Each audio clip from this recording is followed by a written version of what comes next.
میں اپنے مہمان معزز حضرت اقدس مفتی محمد عفان صاحب مدد اللہ العالی شیخ الحدیث جامع مسجد امروہہ اور نواسہ شیخ الاسلام حضرت اقدس حسین احمد مدنی نور اللہ مرقدہ سے نہایت ادب و احترام کے ساتھ التماس کرتا ہوں حضرت تشریف لائیں اور اپنے مواعظ حسنہ سے مستفید فرمائیں۔ اندھیری راتیں ہیں، اندھیری راتیں پکارتی ہیں، فروغ نور سحر کہاں ہے؟ اندھیری راتیں پکارتی ہیں، فروغ نور سحر کہاں ہے؟ سوال اٹھا ہے کائنات حیات کی رہ گزر کہاں ہے؟ نظام گلشن تمہاری تربیت لفظ کی رہ تک رہا ہے، جلاؤ اپنے سخن کی مشعل کے قافلہ اب بھٹک رہا ہے، جلاؤ اپنے سخن کی مشعل کی قافلہ اب بھٹک رہا ہے۔ حضرت اقدس مفتی محمد عفان صاحب مدد اللہ العالی شیخ الحدیث امروہہ۔ حضرت کافی لمبے سفر سے آپ حضرات کی محبت میں بڑی صعوبتیں اور پریشانیاں برداشت کر کے تشریف لائے ہیں۔ آپ حضرات محبت کا ثبوت دیں اور جتنے لوگ منتشر ہیں وہ بیٹھ جائیں اور جب تک دعا نہ ہو جائے تب تک نہیں لیں۔ آج کے پروگرام کا یہ آخری حصہ ہے، دعا کر کے ہی ہر آدمی ہٹے۔ رضاکار حضرات محبت سے تمام ساتھیوں کو بٹھائیں، جو راستے میں کھڑے ہیں ادھر یا ادھر سب مجمع سے جٹ جائیں، بیٹھ جائیں۔ اب اس کے بعد کوئی پروگرام نہیں، بس دعا ہے، دعا لے کر کے جائیے۔ ہم لوگوں کے لیے بڑی مسرت اور بڑی غنیمت کی چیز ہے حضرت کی تشریف آوری، ہم سب کو چاہیے کہ محروم نہ ہوں، بیٹھ جائیں۔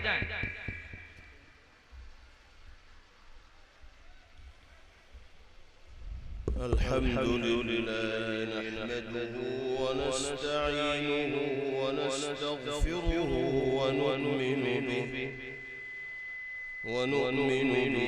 ونتوكل عليه ونعوذ بالله من شرور أنفسنا ومن سيئات أعمالنا، من يهده الله فلا مضل له ومن يضلل فلا هادي له، ونشهد أن لا إله إلا الله وحده لا شريك له، ونشهد أن سيدنا ونبينا وإمامنا وسندنا ومولانا محمدًا عبده ورسوله، صلى الله تبارك وتعالى عليه وعلى آله وصحبه وبارك وسلم تسليما كثيرا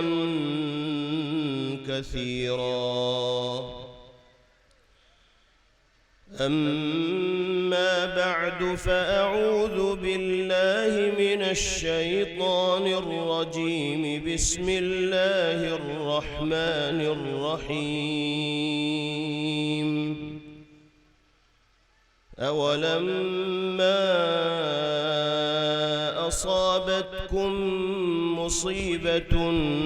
قد أصبتم مثليها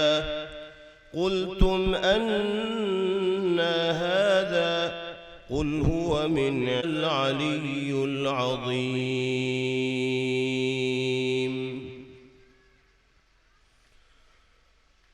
حضرت صدر محترم دامت برکاتہم اور اسٹیج پر رونق افروز قابل احترام حضرات علماء کرام، میرے بہت ہی محترم بزرگوں، بھائیوں، نوجوان ساتھیوں، عزیز بچوں اور پردہ نشین ماؤں اور بہنوں، ہم سب کے لیے یہ بڑی سعادت، خوشی اور مسرت کا مقام ہے کہ اللہ رب العزت والجلال نے اس مدرسے کی برکت سے دین کی نسبت پر اور قرآن پاک کی محبت میں اس ایمانی اور نورانی محفل میں شرکت کی سعادت میسر فرمائی۔ اللہ رب العزت والجلال ہم سب کے یہاں جمع ہونے کو، مل بیٹھنے کو، کہنے سننے کو اپنی بارگاہ میں قبول فرمائے، اور اس مدرسے کو ہر طرح کی ترقیات سے مالا مال فرمائے، شرور و فتن سے محفوظ فرمائے، اور مدرسے کے منتظمین، اساتذہ، طلبہ، فیض یافتگان، معاونین و محبین سب کو اللہ اپنی بارگاہ میں قبولیت کا شرف نصیب فرمائے۔ آج کا یہ پروگرام جس میں ہم اور آپ شریک ہیں اور حصے دار ہیں، در حقیقت ان خوش نصیب اور سعادت مند اللہ کے بندوں اور اس مدرسے سے فیض اٹھانے والوں کے لیے اعزاز کے طور پر منعقد کیا گیا ہے، جن کے سینوں کو اللہ پاک نے اپنے مقدس کلام کی حفاظت کے لیے منتخب کیا ہے، جنہوں نے اس مدرسے میں حضرات اساتذہ کرام کی نگرانی و تربیت میں رہ کر قرآن پاک پڑھنے کا سلیقہ سیکھا اور آیات قرآنیہ کو اللہ کے فضل و کرم سے اپنے سینوں کے اندر محفوظ کیا۔ ابھی ہمارے اور آپ کے سامنے ان خوش نصیب لوگوں کے سروں پر اعزاز کی دستار باندھی گئی۔ حفاظ قرآن ہو یا قرائے کرام ہو یا علماء دین ہو، ان کے سروں پر اس طرح کے پروگراموں میں جو دستار باندھی جاتی ہے تو اس سے دو طرح کے پیغام دینا مقصود ہوتا ہے۔ ایک پیغام تو بالکل واضح ہے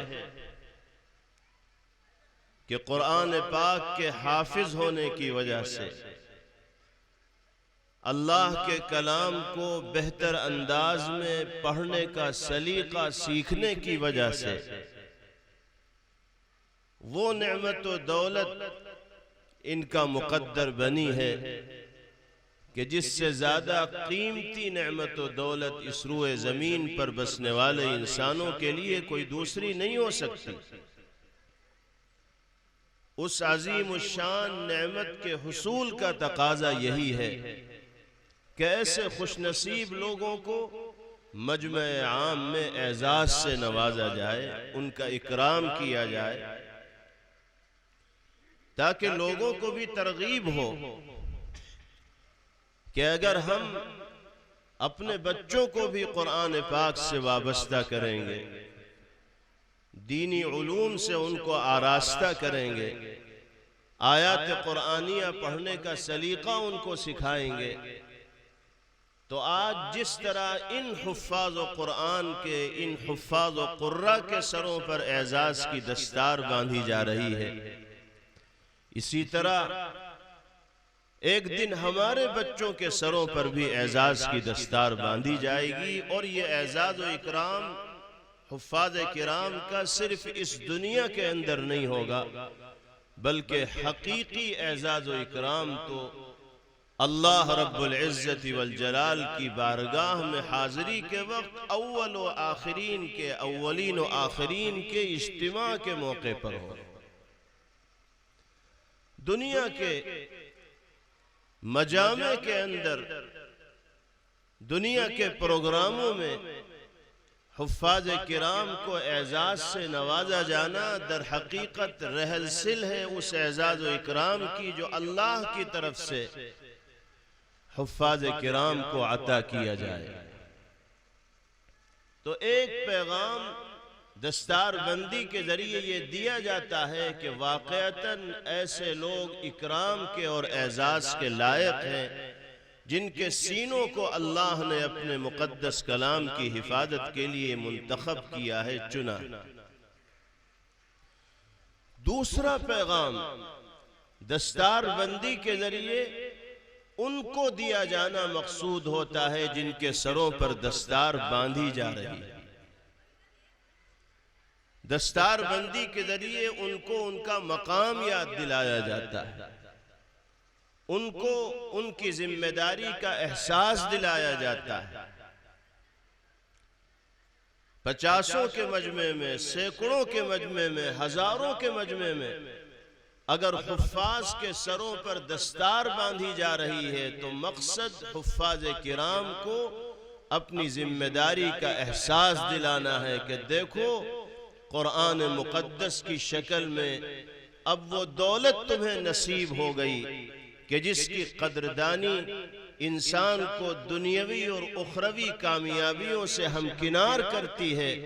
اور جس کی ناقدری کے نتیجے میں انسان کامیابی کی طرف چل نہیں پاتا ہے بلکہ ناکامیاں اس کے لیے مقدر بنتی چلی جاتی ہے۔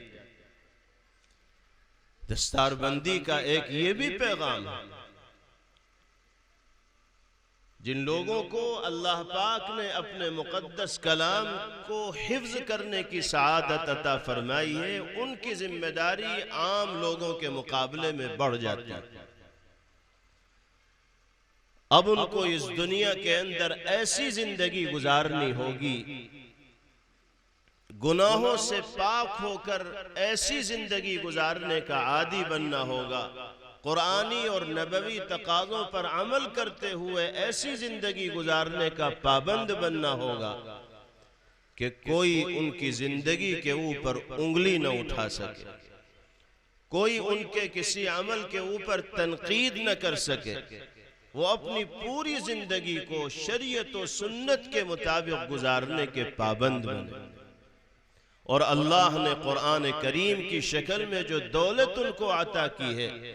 اس دولت کو زندگی کی آخری سانس تک اپنے لیے جزء لازم بنائے رکھیں، اپنی ذات سے اس دولت کو دور نہ ہونے دیں، الگ نہ ہونے دیں۔ قرآن پاک کی کثرت کے ساتھ تلاوت کا اہتمام ہو، قرآن پاک کے تقاضوں پر عمل کرنے کی ہر ممکن کوشش کی جاتی رہے۔ ایک حافظ قرآن کی یہ ذمہ داری ہے، ایک قاری قرآن کی یہ ذمہ داری ہے، ایک عالم دین کی یہ ذمہ داری ہے۔ ویسے تو امت مسلمہ کے ہر فرد کی ذمہ داری قرآنی اور نبوی تعلیمات پر عمل کرنے کی ہے، لیکن جن لوگوں کو خاص طور پر اللہ نے حفظ قرآن کی دولت سے مالا مال فرمایا ہے، یہ علوم نبوت سے ان کے سینوں کو معمور کیا ہے، ان کی ذمہ داری دوسروں کے مقابلے میں بڑھ جاتی ہے۔ ایسا نہ ہو کہ مدرسے کی چہار دیواری میں رہتے ہوئے، اساتذہ کی تربیت و نگرانی میں رہتے ہوئے قرآن پاک کی تلاوت کا اہتمام کیا جاتا رہے، قرآن پاک کو یاد رکھنے کی کوشش کی جاتی رہے، اور پھر مدرسے سے الگ ہونے کے بعد کسی آزادانہ ماحول میں زندگی گزارنے کی وجہ سے تلاوت سے بھی ہمارا رشتہ کمزور ہو جائے اور قرآنی ہدایات پر عمل کرنے میں بھی ہم کمزور پڑنے لگے۔ ایک حافظ کو اپنے حفظ کے اندر جلا پیدا کرنے کی کوشش کرنی ہوگی، اور جلا پیدا ہوگا کثرت تلاوت کے ذریعے۔ قرآن پاک کو یاد کرنے کے بعد بھول جانا اللہ کی نگاہ میں بہت بڑا گناہ تصور کیا جاتا ہے۔ جس طرح قرآن یاد کرنا سعادت کی چیز ہے، اسی طرح قرآن یاد کر کے بھول جانا یہ اللہ کی ناراضگی کو مول لینے والی چیز۔ جناب رسول اللہ صلی اللہ علیہ وسلم نے ایک روایت میں ارشاد فرمایا عرضت علی ذنوب امتی فلم ار ذنبا اعظم من سورة او آیت اوتیها رجل ثم نسیها۔ فرمایا کہ میرے سامنے میری امت کے گناہ پیش کیے گئے، میں نے اپنی امت کے گناہوں کا جائزہ لیا تو ان گناہوں میں جو سب سے بڑا گناہ میری نگاہوں کے سامنے آیا وہ یہ تھا کہ اللہ کے کسی بندے کو قرآن پاک کی کوئی سورت یاد کرا دی گئی، کوئی آیت یاد کرا دی گئی، دیکھ کر پڑھنے کا سلیقہ عطا کر دیا گیا، پھر غفلت کی زندگی میں منہمک ہونے کی وجہ سے اس نے قرآن پاک کی اس آیت کو بھلا دیا، جس کو پڑھنا سیکھ لیا تھا اس کو فراموش کر دیا۔ نبی کریم علیہ السلام فرماتے ہیں کہ میں نے اپنی امت کے گناہوں میں اس سے بڑا گناہ کوئی دوسرا نہیں دیکھا۔ تو یہ بہت اہم چیز ہے۔ اللہ نے حفظ قرآن کی دولت سے اگر سرفراز فرمایا ہے تو حفاظ قرآن کو کثرت تلاوت کا اہتمام کرنا چاہیے، اور حافظ قرآن کو تو اس بات کا معمول بنا لینا چاہیے کہ روزانہ کم سے کم 3 پارے قرآن پاک کی وہ تلاوت کرنے والا ہو۔ صرف رمضان کے لیے حافظ بننے کا جذبہ ہمارے اندر نہ ہونا چاہیے، اور رمضان میں تراویح پڑھانے کی نیت ہی سے قرآن پاک کو یاد کرنے کا جذبہ ہمارے دل کے اندر نہ ہونا چاہیے، بلکہ سال بھر قرآن پاک کی تلاوت کا ایسا معمول حافظ قرآن کا ہونا چاہیے کہ رمضان کے قریب آنے کی وجہ سے اس کے ذہن پر کسی طرح کا کوئی بار نہ ہو، کوئی بوجھ نہ ہو، کوئی ٹینشن نہ ہو کہ اب رمضان آ رہے ہیں میں تراویح کیسے پڑھاؤں۔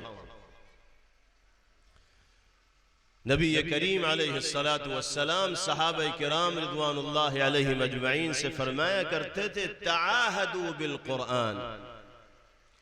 فوالذی نفسی بیدہ لہو اشد تفصیا من الابل فی عقلها او کما قال صلی اللہ علیہ وسلم۔ صحابہ کرام رضوان اللہ علیہم اجمعین جو قرآن پاک کی تلاوت کے عادی تھے، پیغمبر علیہ السلام ان سے فرماتے تھے کہ قرآن پاک کی نگرانی رکھا کرو، قرآن پاک کی حفاظت کیا کرو، یعنی کثرت کے ساتھ قرآن پاک کی تلاوت کا اہتمام کیا کرو، اس لیے کہ قسم اس ذات کی جس کے قبضے میں محمد کی جان ہے، رسی توڑا کر بھاگنے والے اونٹ سے زیادہ تیزی کے ساتھ قرآن انسان کی زندگی سے نکل جاتا ہے۔ یعنی اگر ہم نے قرآن پاک کو پڑھنا چھوڑ دیا، حافظ قرآن ہونے کے باوجود قرآن پاک کی تلاوت کا اہتمام ہم نے نہیں کیا، تو پھر قرآن پاک ہمارے پاس محفوظ نہیں رہ پائے گا۔ قرآن پاک کی تلاوت جب تک نہیں کی جائے گی اس وقت تک ایک حافظ قرآن پاک کو برقرار رکھنے میں اور محفوظ رکھنے میں کامیاب نہیں ہو پائے گا۔ تو دستار بندی کے ذریعے جہاں اعزاز و اکرام مقصود ہوتا ہے حفاظ کرام کا، وہیں حفاظ کرام کو ان کی ذمہ داری کا احساس دلانا بھی مقصود ہوتا ہے کہ آپ حافظ بن چکے ہیں، عالم بن چکے ہیں، قاری بن چکے ہیں، اب آپ کو قرآن پاک کی قدردانی کے ساتھ زندگی گزارنی، آپ کا طور طریق ایسا ہو، آپ کا حلیہ ایسا ہو، آپ کی وضاقتہ ایسی ہو، آپ کی تراش خراش ایسی ہو، آپ کی رفتار و گفتار ایسی ہو کہ کسی کو آپ کے کردار پر انگلی اٹھانے کا موقع نہ ملے۔ ہم دیکھتے ہیں اپنے سماج میں ہمارے بہت سے بھائی اللہ کے فضل و کرم سے قرآن پاک کے بہترین حافظ بن جاتے ہیں، 2-4 محرابیں بھی سنا دیتے ہیں، لیکن پھر اس کے بعد ان کا ماحول ایسا چینج ہوتا ہے کہ داڑھی مونچھ بھی صاف ہو جاتی ہے، سر سے ٹوپی بھی اڑ جاتی ہے، سوٹٹ بوٹٹ ہو کر زندگی گزارنے لگتے ہیں، پھر کہیں سے کہیں تک یہ پتہ ہی نہیں چلتا کہ یہ حافظ صاحب ہیں. کوئی جانکار بتاتا ہے کہ یہ حافظ صاحب ہے تو ان کو حافظ کہتے ہوئے بھی شرم آتی. اللہ رب العزت والجلال اس طرح کی ناقدری سے ہم سب کی حفاظت فرمائے. قرآن پاک مستغنی ہے اور بے نیاز ہے. ہمیں اور آپ کو قرآن پاک کی ضرورت ہے. قرآن پاک سے وابستگی ہمارے اور آپ کے لیے کامیابی کا باعث اور ذریعہ ہے. اللہ تعالی ہم سب کو مرتے دم تک قرآن پاک سے سچی وابستگی اور سچا تعلق نصیب فرمائے. اور قرآن پاک کی تلاوت کا اہتمام کرنے کے ساتھ ساتھ قرآنی تقاضوں پر عمل باری تعالی ہمارے لیے آسان فرمائے. اللہ نے اپنے فضل و کرم سے ہم سب کو مومن و مسلمان بنائے اور ایمان کی شکل میں وہ عظیم نعمت اللہ رب العزت والجلال نے ہمیں مرحمت فرمائی ہے کہ جس انسان کے دل میں ایمان کی وہ شمع روشن ہے تو چاہے دنیا کی کوئی اور دولت اس کے پاس نہ ہو، اللہ کی نگاہ میں وہ کامیاب اور کامران قرار دیا جائے. ہماری اور آپ کی ذمہ داری یہ ہے کہ ہم بہترین مومن بن کر اس دنیا کے اندر جئیں. ایسے مسلمانوں کے اندر ہمارا شمار ہو جو اللہ کی مرضیات پر چلنے والے ہوتے ہیں اور جن کے اعمال کا چرچا باری تعالی اپنے فرشتوں کی مجلس میں فرماتے ہیں. جب اللہ نے ایمان جیسی بے مثال دولت سے ہمیں سرفراز فرمایا ہے تو ہماری ذمہ داری اس دولت کی قدردانی کرنے کی ہے. اور قدردانی یہ ہے کہ ایمانی تقاضوں پر عمل ہماری زندگی میں پایا جاتا ہے. ہم بہترین مومن کیسے بن پائیں گے؟ حضرت عبداللہ ابن عمر رضی اللہ تعالی عنہ ارشاد فرماتے ہیں کہ میں نبی کریم علیہ السلام کی خدمت میں حاضر تھا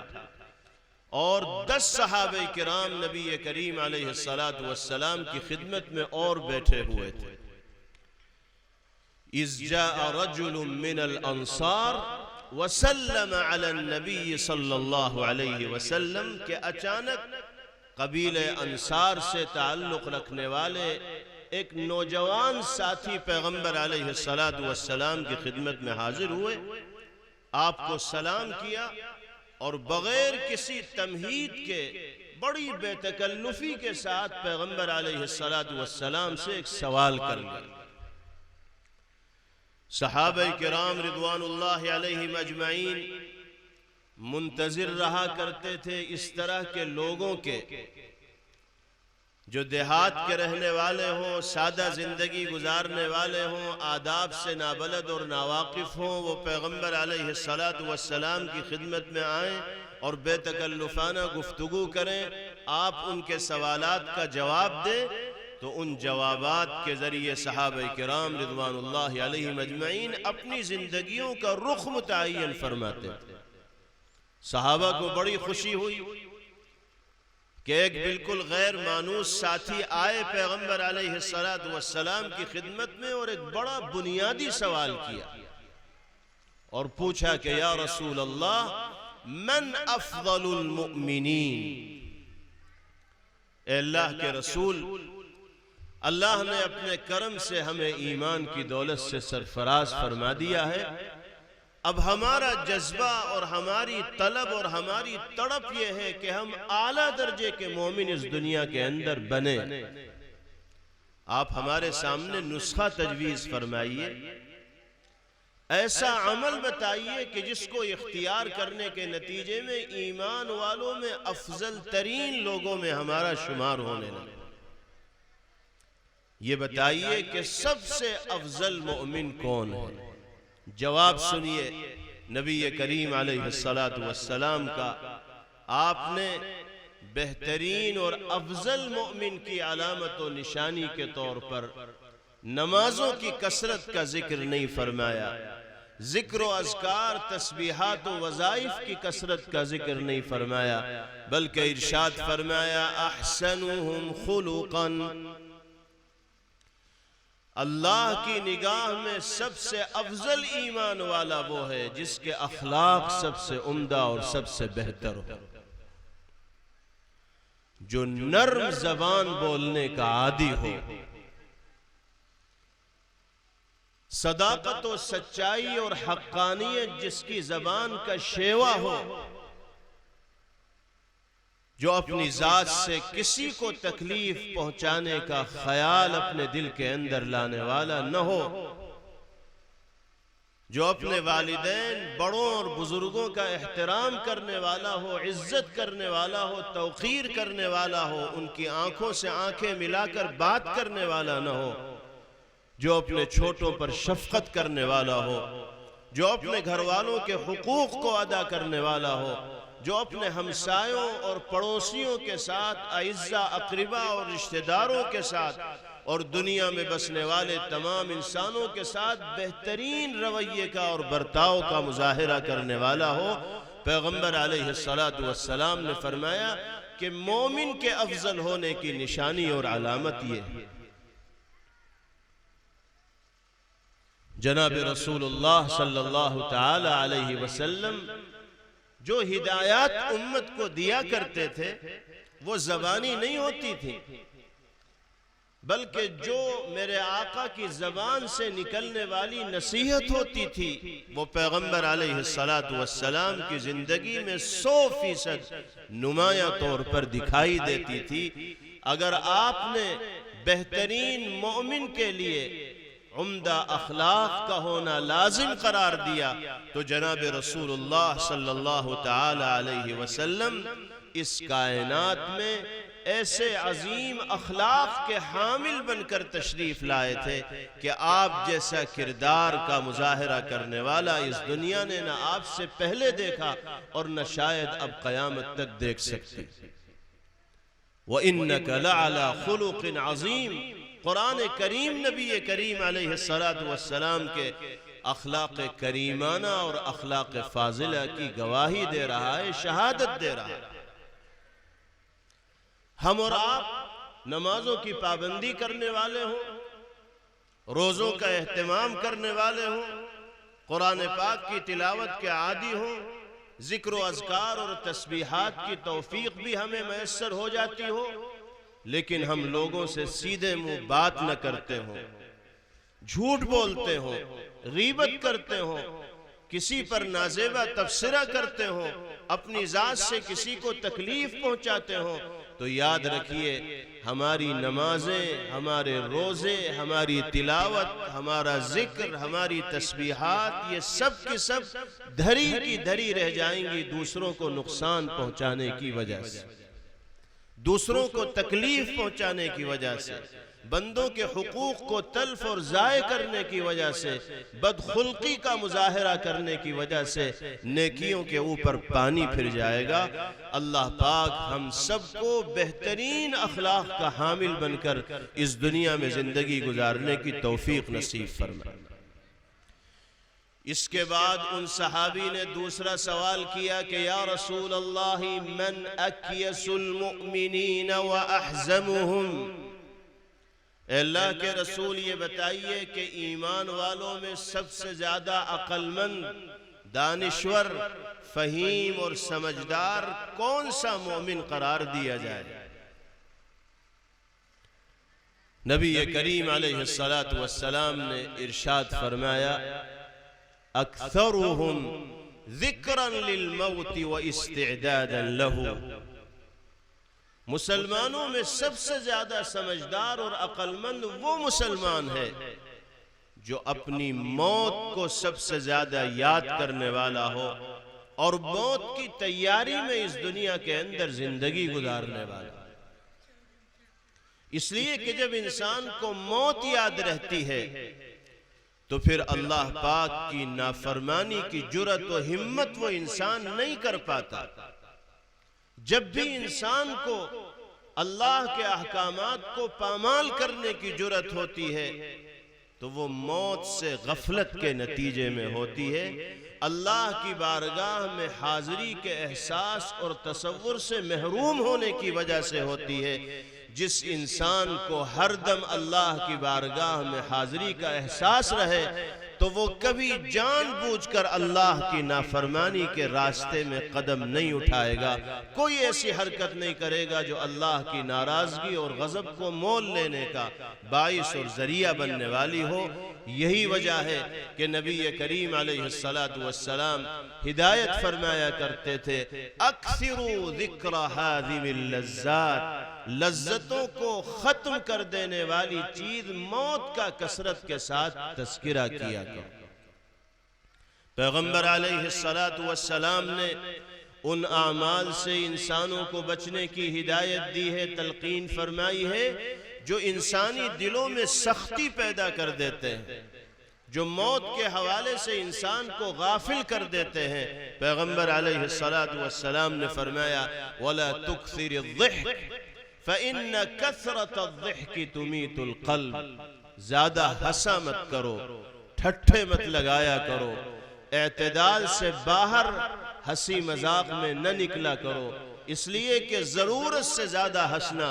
انسان کے دل کو مردہ کر دیتا ہے، اور جب دل مردہ ہو جاتا ہے تو پھر اچھے اور برے کی تمیز کرنے کی صلاحیت اس کے اندر نہیں رہ جاتی۔ افسوس کی بات ہے کہ آج دنیا میں ہنسنے ہنسانے کا ایک مزاج بن گیا ہے،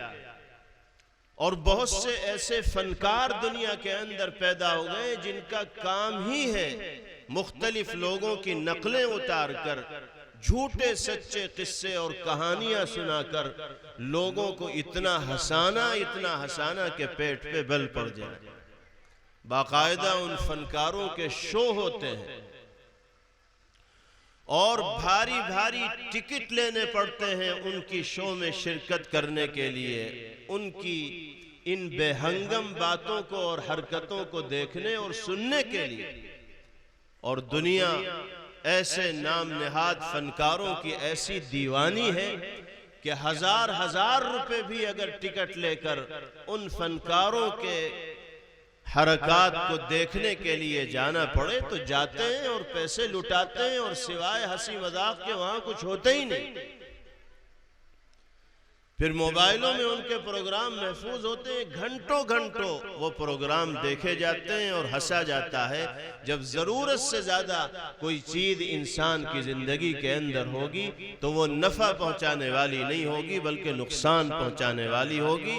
ضرورت سے زیادہ ہنسنا انسان کے دل کو مردہ کرتا ہے، کیونکہ موت سے غفلت کے نتیجے میں انسان ضرورت سے زیادہ ہنستا ہے، اور جب موت سے انسان غافل ہوگا تو پھر اس کو صحیح اور غلط کی تمیز نہیں ہوگی، پھر وہ منمانی کرے گا، جو جی میں آئے گا وہ انجام دینے والا ہو۔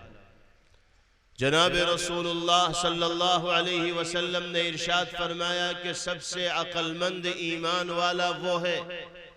جو موت کو کثرت سے یاد کرنے والا ہو اور اس کی تیاری کرنے والا ہو۔ فرمایا اولئک الاکیاس الذین ذہبوا بشرف الدنیا وکرامت الآخرہ، یہی لوگ عقل مند ہیں، یہی لوگ سمجھدار ہیں جن کے حصے میں دنیا کی شرافت بھی آئی اور جن کے مقدر میں آخرت کا اعزاز بھی بنا۔ اللہ تعالیٰ اسی شرافت سے اور اعزاز سے ہم سب کو مالا مال فرمائے۔ اس کے بعد جناب رسول اللہ صلی اللہ تعالی علیہ وسلم نے 5 باتیں صحابہ کرام رضوان اللہ علیہ مجمعین کے درمیان ذکر فرمائی۔ میں ان باتوں کا مختصراً ترجمہ کر کے اپنی بات مکمل کر لوں۔ حضور پاک علیہ السلام نے ارشاد فرمایا یا معشر المہاجرین والانصار، اے مہاجروں اور انصار کی جماعت،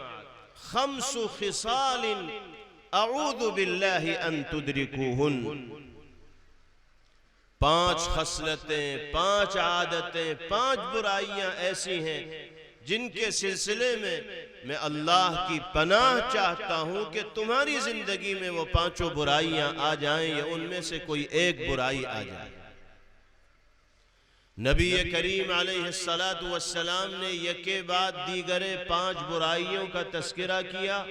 اور ہر برائی کا تذکرہ کرنے کے بعد پیغمبر علیہ السلام نے اس کے انجام بد کو بھی بتایا کہ جو معاشرہ، جو سماج، جو انسان اس طرح کی برائی کا ارتکاب کرے گا، نتیجتاً اس کو اس طرح کی گرفت کا، سزا کا، عذاب کا اور پکڑ کا سامنا کرنا پڑے گا۔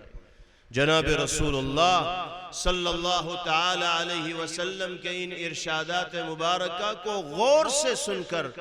ہمیں اپنی زندگیوں کا جائزہ لینے کی ضرورت ہے، اپنے معاشرے اور سماج میں زندگی گزارنے والے افراد کا جائزہ لینے کی ضرورت ہے، اور پھر اس پہلو پر غور کرنے کی ضرورت ہے کہ آج جن پریشان کن حالات کا سامنا ہمیں ساری دنیا کے اندر کرنا پڑ رہا ہے، جس کے لیے ہم نہ جانے کس کو الزام دے رہے ہیں، سچائی کیا ہے، حقیقت کیا ہے، اور پیغمبر علیہ السلام نے انسانی زندگی میں مسائل اور پریشانیوں کے آنے کا سبب اور باعث کس چیز کو قرار دیا۔ پہلی بات نبی کریم علیہ السلام نے ارشاد فرمائی، ما ظہرت الفاحشۃ فی قوم حتی اعلنوا بها إلا ابتلوا بالطواعين والأوجاع التي لم تكن في أسلافهم الذين مضوا من قبل۔ فرمایا کہ جس قوم میں، جس سماج میں، جس معاشرے میں، جن انسانوں میں کھلم کھلا بے حیائی کا ارتکاب کیا جانے لگے، بے پردگی عام ہو جائے، عریانیت عام ہو جائے، ننگا پن عام ہو جائے، بد زبانی عام ہو جائے، بیہودہ گوئی عام ہو جائے، لوگ بے لگام اور بے قابو ہو جائیں، تو اللہ اس قوم کو، اس سماج کو، ان لوگوں کو لا علاج بیماریوں کے اندر مبتلا کرتے ہیں، اور ایسی بیماریوں کا وہ لوگ شکار ہوتے ہیں جن کا نام ان کے بڑوں نے اور بزرگوں نے سنا بھی نہیں۔ آج ہم دیکھ رہے ہیں کہ نت نئی بیماریاں اس دنیا کے اندر جنم لے رہی ہیں، تحقیقات پر تحقیقات کی جا رہی ہیں، ریسرچ پر ریسرچ ہو رہی ہے، لیکن ہر نئی بیماری ایسی سر پر آ جاتی ہے کہ جس کے لیے کوئی دوائی ڈاکٹر تجویز نہیں کر پاتے، بالآخر یہ فیصلہ کر دیا جاتا ہے کہ لا علاج بیماری ہے، اس کا کوئی علاج دریافتی نہیں ہو سکتا۔ کینسر، جس کا نام پرانے زمانے میں کبھی کبھار سنا جاتا تھا، آج اتنا عام ہو گیا کہ جس کے بارے میں معلوم کیا جاتا ہے تو پتہ چلتا ہے کہ بالآخر وہ اس مہلک بیماری کا شکار ہو گیا۔ وبائی بیماریاں دنیا کے اندر عام ہو رہی، آج کل تو ساری دنیا ایک وائرس سے اور وبائی بیماری سے جوجھ رہی ہے، اور اس وبائی بیماری کا ساری دنیا کے اندر چرچا ہے۔ کتنے ملکوں نے اپنے یہاں دوسرے ملکوں سے آنے والے لوگوں کے لیے راستے بند کر دیے، یہاں تک کہ عمرہ بھی بند ہو گیا ہے اسی کی وجہ سے، کسی کو جانے کی اجازت نہیں۔ اتنی تیزی کے ساتھ وہ وائرس دنیا کے اندر پھیل رہا، تدابیر کی جا رہی، لیکن جناب رسول اللہ صلی اللہ علیہ وسلم نے ارشاد فرمایا کہ جب بے حیائی سماج کے اندر اور قوم کے اندر عام ہوگی تو پھر نت نئی بیماریاں اس تیزی کے ساتھ جنم لیں گی کہ ان پر قابو پانا آسان نہیں رہ پائے گا، مشکل سے مشکل ہوتا چلا جائے گا۔ آج دنیا میں بے حیائی کا ایک سیلاب ہے، عریانیت اور ننگے پن کو آج کی دنیا میں فیشن سمجھ لیا گیا۔ ابھی آپ نے سنا ہوگا اخبارات کے ذریعے کہ پاکستان میں 8 مارچ کو عورتوں نے ایک جلوس نکالا جن کا سلوگن تھا، جن کے جلوس کا عنوان تھا، میرا جسم میری مرضی۔ یعنی عورتوں کی طرف سے گویا کہ دنیا کو یہ باور کرایا جا رہا تھا کہ ہم اپنے جسم کے مالک ہیں، ہم جس طرح چاہیں اپنے جسم کا استعمال کریں، کوئی قانون ہمیں اپنے جسم کے استعمال سے روک نہیں سکتا۔ یہ سراسر اسلامی اور قرآنی اور نبوی تعلیمات کے خلاف ہے۔ افسوس کی بات یہ ہے کہ اسلامی ملک کی عورتوں نے اس طرح کا جلوس اس دنیا کے اندر نکالا۔ جب اس طرح کی عریانیت اور فحاشی دنیا کے اندر عام ہوگی تو پھر اللہ کی رحمتوں کا اس دنیا کے اندر نزول نہیں ہوگا، بلکہ غضب اور غصے کا انسانوں کو سامنا کرنا پڑے گا۔ اور پھر موبائل کے غلط استعمال کے ذریعے نوجوانوں میں جس درجہ بے حیائی عام ہوتی چلی جا رہی ہے، بے شرمی عام ہوتی چلی جا رہی ہے، اس کا مشاہدہ تو ساری دنیا کر رہی ہے۔ آج موبائل ہمارے نوجوانوں کے دلوں کی اس طرح دھڑکن بنے ہوئے ہیں کہ جب تک جی بھر کر وہ اسے دیکھ نہیں لیتے، گندے گندے مناظر سے اپنے ذوق کی تسکین نہیں کر لیتے، اس وقت تک ان کو میٹھی نیند نہیں آتی۔ سوتے ہیں تو موبائل دیکھتے ہوئے سوتے ہیں، اور دیر صبح میں اٹھتے ہیں تو ہاتھوں میں موبائل ہوتا ہے، اور آنکھ کھلنے کے بعد سب سے پہلے موبائل ہی کو چیک کیا جاتا ہے۔ صحیح استعمال کرنے والے کم ہیں اور غلط استعمال کرنے والے زیادہ ہیں۔ جناب رسول اللہ صلی اللہ علیہ وسلم اسی جانب توجہ دلا رہے ہیں کہ جب اس طرح کی چیزیں عام ہوں گی تو پھر اللہ کا غضب اور غصہ انسانوں کو بیماریوں کی شکل میں جھیلنا پڑے گا۔ باری تعالی ہر طرح کی بے حیائی کے کاموں سے ہماری حفاظت فرمائے، اور شرم و غیرت کا لحاظ رکھتے ہوئے اللہ ہمیں زندگی گزارنے کی توفیق نصیب فرمائے۔ دوسری چیز نبی کریم علیہ السلام نے ارشاد فرمایا، وَمَا مَنَعَ قَوْمٌ زَكَاةَ أَمْوَالِهِمْ إِلَّا مُنِعُ الْمَطَرُ مِنَ السَّمَاءِ وَلَوْلَا الْبَهَائِمْ لَمْ يُمْطِرُوا۔ جو قوم زکوٰۃ کی ادائیگی میں غفلت کا مظاہرہ کرتی ہے، اللہ کی جانب سے دیے ہوئے مال کو اللہ کی مرضی کے مطابق خرچ نہیں کرتی، استعمال نہیں کرتی، تو اس قوم کو بارش سے محروم کر دیا جاتا ہے۔ بارش کے زمانے میں بھی باران رحمت کا نزول نہیں ہوتا، اور اگر جانور نہ ہوتے، چرند و پرند نہ ہوتے، تو گنہگاروں کے گناہوں کی وجہ سے رحمت کی بارش دنیا والوں کے اوپر ہوتی ہی نہ۔ بارش ہوتی ہے تو بے زبان جانوروں کا خیال فرماتے ہوئے اللہ رب العزت والجلال رحمت کی بارش سے دنیا والوں کو مالا مال فرماتے دیتے ہیں۔ گویا کہ ان جانوروں کے صدقے میں انسانوں کو بھی باران رحمت نصیب ہو جاتی ہے۔ حضرت مجاہد علیہ الرحمہ جو بڑے مفسر گزرے ہیں، وہ فرمایا کرتے تھے کہ جب بارش کے زمانے میں بارش نہیں ہوتی، تلعن البہائم عصاة بنی آدم، تو جانور گنہگار انسانوں پر لعنت کرتے ہیں اور یہ کہتے ہیں کہ تمہاری نحوست ہے کہ ہم اس زمانے میں بھی بارش سے محروم ہو رہے ہیں۔ اللہ تعالی ہم سب کو اپنے فرائض اور ذمہ داریوں کو حسن و خوبی کے ساتھ انجام دینے کی توفیق نصیب فرمائے۔ تیسری چیز جناب رسول اللہ صلی اللہ علیہ وسلم نے ارشاد فرمائی، وَمَا نَقَصَ قَوْمٌ الْمِكْيَالِ إِلَّا أُخِذُوا بِالسِّنِينِ وَشِدَّةِ الْمَؤُونَةِ وَجَوْرِ السُّلْطَانِ۔ جس قوم میں معاملات کی خرابی عام ہو جاتی ہے، جس سماج میں لین دین کے سلسلے میں دیانت و امانت کا خیال اور لحاظ نہیں رکھا جاتا، جو قوم بد معاملگی کے اوپر اتر جاتی ہے، جس قوم کے لوگ ایک دوسرے کا حق مارنے لگتے ہیں، تو بھکمری اور قحط سالی میں بھی اس قوم کو مبتلا کیا جاتا ہے، اور ظالم حکمرانوں کے ظلم و جور سے بھی اس قوم کو سابقہ پڑتا ہے۔ آج جس طرح کے حکمران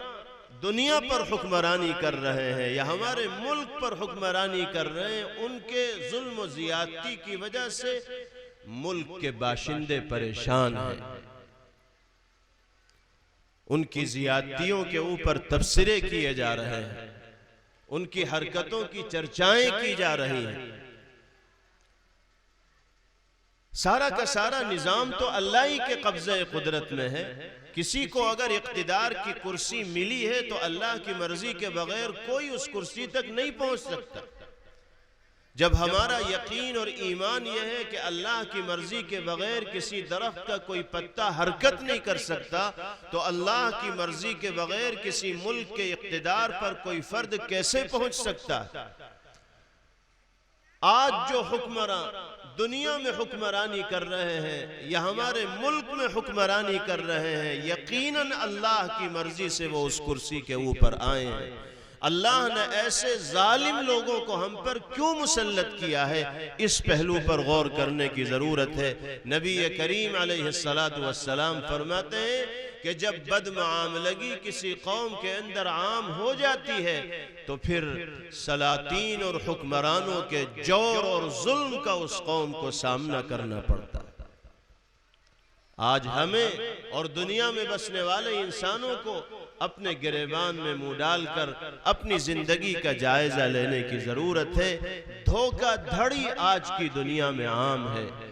دوسرے کو فریب دے کر اپنا الو سیدھا کرنا اور اپنا مفاد حاصل کرنا آج کی دنیا میں عقل مندی اور سمجھداری سمجھا جانے لگا۔ دنیا کے معمولی نفع کو حاصل کرنے کے لیے انسان کسی کے ساتھ کچھ بھی کر بیٹھتا ہے۔ کسی کا مال ہڑپ کر لینا، کسی کی زمین پر قبضہ کر لینا،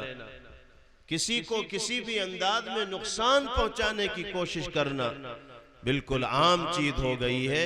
معاملے کی صفائی جو مومن کا شیوا ہونا چاہیے تھا اور مسلمان کی علامت اور نشانی ہونی چاہیے تھی، افسوس کی بات یہ ہے کہ وہ عمومی طور پر ہمارے سماج سے نکلتی چلی جا رہی ہے۔ ہم ماننے والے ہیں جناب رسول اللہ صلی اللہ علیہ وسلم کے نام لیوا ہیں پیغمبر علیہ السلام کے۔ آپ جانتے ہیں کہ دنیا نبی کریم علیہ السلام کو امین کے نام سے جانتی تھی۔ امین آپ کے نام کا ایسا جز بن چکا تھا کہ جب آپ کا نام نامی اور اسم گرامی لیا جاتا تھا تو فوراً امانت و دیانت کا تصور ہونے لگتا تھا۔ اپنے تو اپنے، غیر بھی پیغمبر علیہ السلام کی امانت داری اور دیانت داری کے معترف تھے۔ آج ہم انہی کے نام لیوا ہیں، لیکن معاملات کے اعتبار سے، ایک دوسرے کے ساتھ برتاؤ کے اعتبار سے ہم اتنی نچلی سطح پر آ گئے ہیں کہ آج دنیا میں ہماری پہچان معاملے کی صفائی رکھنے والے لوگوں میں نہیں ہوتی، بلکہ اللہ ہمیں معاف فرمائے، معاملات کی خرابی کا مظاہرہ کرنے والے لوگوں میں ہمارا شمار ہوتا ہے۔ اور باضابطہ اپنے لوگ یہ کہتے ہیں کہ معاملات کرنے تو غیروں سے کرو، مسلمان سے کرو گے تو تمہیں نقصان اٹھانا پڑے گا۔ نبی کریم علیہ السلام اکثر و بیشتر اپنی نصیحت میں یہ جملہ ضرور ارشاد فرمایا کرتے تھے، لا ایمان لمن لا امانت لہ ولا دین لمن لا عہد لہ۔ جس انسان کے پاس امانت داری نہیں، اس کے ایمان کا کوئی اعتبار نہیں، اور جو زبان کا پکا نہیں، جو وعدے کی پاسداری کرنے والا نہیں، اس کے دین و دھرم کا کوئی اعتبار نہیں۔ اللہ تعالی ہم سب کو امانت و دیانت کے ساتھ زندگی گزارنے کی توفیق نصیب فرمائے۔ چوتھی چیز نبی کریم علیہ السلام نے ارشاد فرمائی، وَمَا نَقَضَ قَوْمٌ عَهْدَهُمْ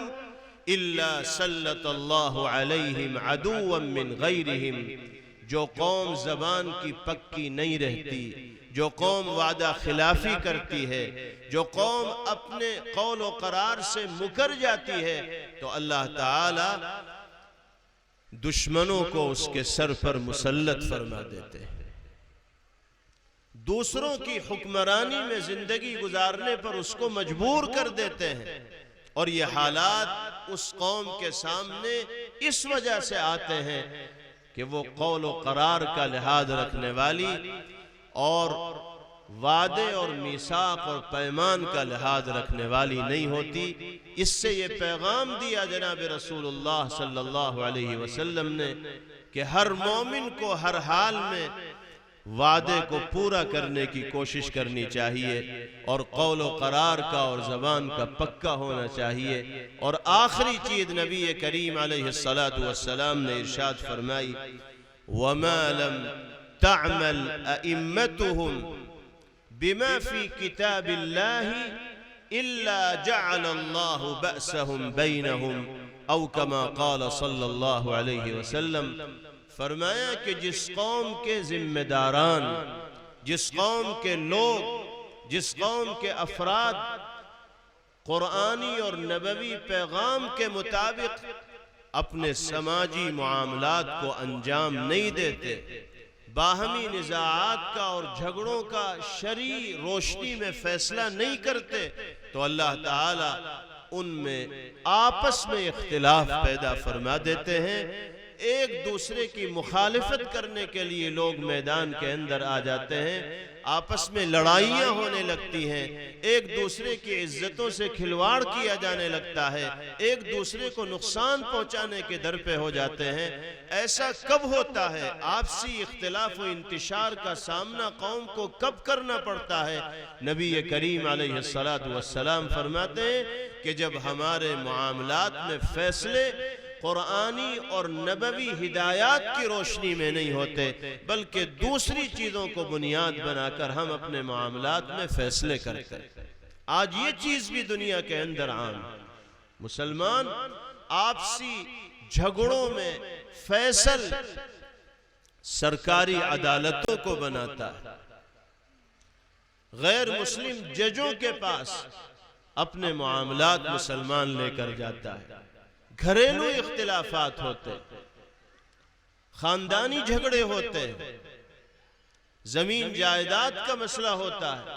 دکان و مکان کا مسئلہ ہوتا ہے، یہاں تک کہ شوہر و بیوی کے درمیان بھی اگر کوئی اختلاف کا مسئلہ ہوتا ہے تو علماء سے شرعی رہنمائی لینے کے بجائے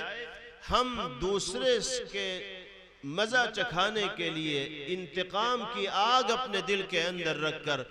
کورٹ کچہریوں کے چکر لگاتے ہیں، سرکاری عدالتوں کے چکر لگاتے ہیں، ان کے فیصلے پر ہم ایمان لاتے ہیں، یقین کرتے ہیں، اور قرآنی اور نبوی تعلیمات کی روشنی میں فیصلہ کرنے کی ہمیں توفیق نہیں ہوتی۔ یہ ایک عمومی مزاج سماج کے اندر دیکھنے کو ملتا ہے۔ جناب رسول اللہ صلی اللہ علیہ وسلم اسی جانب توجہ دلا رہے ہیں کہ اگر مسلمان آپسی معاملات کو اللہ اور اس کے رسول صلی اللہ تعالی علیہ وسلم کی دی ہوئی تعلیمات کی روشنی میں حل نہیں کریں گے، دوسرے راستوں سے حل کرنے کی کوشش کریں گے، تو پھر آپسی اختلاف کا اور انتشار کا سامنا مسلمانوں کو کرنا پڑے گا۔ یہ وہ بنیادی 5 چیزیں ہیں،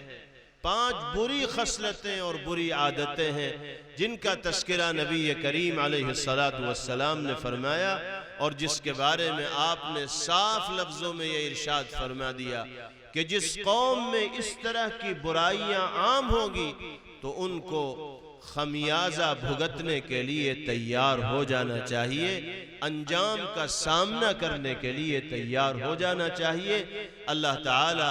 اس طرح کی تمام برائیوں سے ہم سب کی حفاظت فرمائے۔ باری تعالی دین و ایمان کی سلامتی اور عزت و عافیت کے ساتھ ہم سب کو اس دنیا میں زندگی گزارنے کی توفیق نصیب فرمائے۔ آج دنیا کے جو حالات ہیں، ہمارے ملک کے جو حالات ہیں، وہ کسی پر مخفی اور پوشیدہ نہیں ہیں۔ کس طرح کی سازشیں اسلام اور مسلمانوں کے خلاف دشمنان اسلام کی جانب سے رچی جا رہی ہیں، کیسے ہمارے گرد گھیرے کو تنگ کرنے کی کوشش کی جا رہی ہے، صرف اس بنیاد پر کہ ہم اللہ کے ایک ہونے کا اقرار کرنے والے ہیں اور نبی پاک علیہ السلام کی غلامی سے اپنے آپ کو وابستہ کرنے والے ہیں۔ اسلام دشمن طاقتیں ہمارے خلاف سازشیں رچ رہی ہیں۔ ان نازک حالات میں بھی اگر مسلمان دینی تقاضوں پر عمل کرنے میں سنجیدہ نہیں ہوگا، اپنی زندگیوں کے اندر دینی تعلیمات کو نافذ نہیں کرے گا، داخل نہیں کرے گا، تو پھر وہ کون سا دن آئے گا جب دینی اور ایمانی اعتبار سے بیداری ہمارے سماج اور معاشرے کے اندر دیکھنے کو ملے گی۔ یاد رکھیے، اس دنیا کو اللہ نے آزمائش و امتحان کا گھر بنایا ہے۔ حالات اس دنیا میں ہر وقت یکساں نہیں رہتے، بلکہ عدلتے بدلتے رہتے ہیں۔ کبھی حالات سازگار ہوتے ہیں، کبھی ناسازگار ہوتے ہیں، کبھی موافق ہوتے ہیں، کبھی مخالف ہوتے ہیں، اور حالات کا یہ زیر و زبر ہونا، حالات میں یہ اونچ نیچ ہونا، اسی امتحان اور آزمائش کا ایک حصہ ہے جو اللہ نے اس دنیا میں بسنے والے انسانوں کے لیے مقدر فرمایا ہے۔ ہماری اور آپ کی اور ہر مومن کی ذمہ داری یہ ہے کہ وہ حالات کی پرواہ کیے بغیر اپنی دینی اور ایمانی ذمہ داریوں کو ادا کرنے میں سنجیدہ رہے۔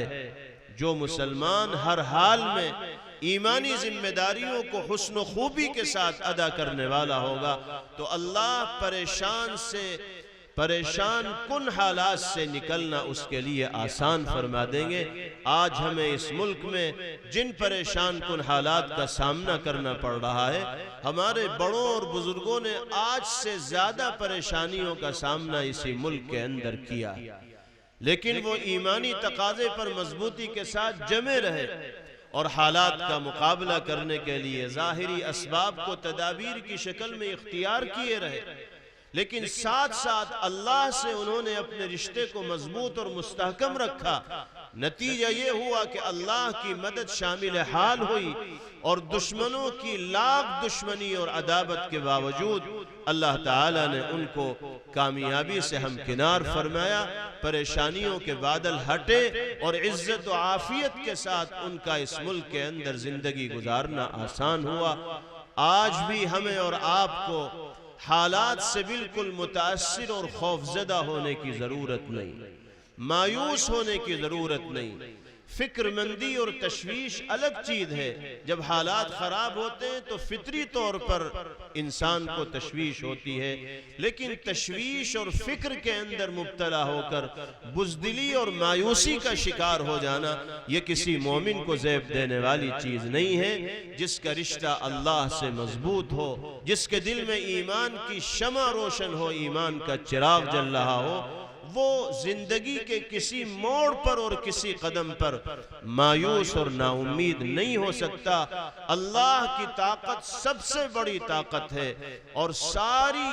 دنیا کی طاقتوں کو لمحوں کے اندر زیر کرنے کی صلاحیت اللہ کی طاقت رکھتی ہے۔ اگر اللہ سے ہمارا رشتہ مضبوط ہوگا، اس کی نصرت ہمارے شامل حال ہوگی، تو دنیا کی کوئی طاقت ہمارا بال بیکا نہیں کر سکتی۔ قرآن کریم کے اندر وعدہ فرمایا گیا وَلَا تَهِنُوا وَلَا تَحْزَنُوا وَأَنْتُمُ الْأَعْلَوْنَ إِن كُنتُم مُؤْمِنِينَ۔ کم ہمتی کا شکار مت ہو، بزدلی اور حوصلہ شکنی اختیار کرنے والے مت بنو، بلکہ پورے حوصلے کے ساتھ، ہمت و جرت کے ساتھ زندگی گزارو، اور یاد رکھو سربلندی تمہارا ہی مقدر بنے گی، کامیابی اور کامرانی تمہاری زندگی کا حصہ بنی رہے گی اگر تم سچے پکے مومن و مسلمان بن کر اس دنیا کے اندر زندگی گزارو۔ اللہ تعالی ہمیں ایمانی صفات کو صحیح طور پر اختیار کرنے کی توفیق نصیب فرمائے، اور اپنی مرضیات پر چلنا باری تعالی ہم سب کے لیے آسان فرمائے۔ اخیر میں ایک مرتبہ پھر میں اس مدرسے کے ذمہ داران کا، اساتذہ کا اور منتظمہ کمیٹی کا ممنون و مشکور ہوں کہ ان کی جد و جہد اور محنت کے نتیجے میں یہ مجلس آراستہ ہو سکی، منعقد ہو سکی، جس کے نتیجے میں ہمیں اور آپ کو دین کی نسبت پر جمع ہونے کا اور کہنے سننے کا موقع ملا۔ اللہ تعالی ذمہ داران کو، اساتذہ کو، منتظمہ کمیٹی کو اور سارے علاقے والوں کو، بستی والوں کو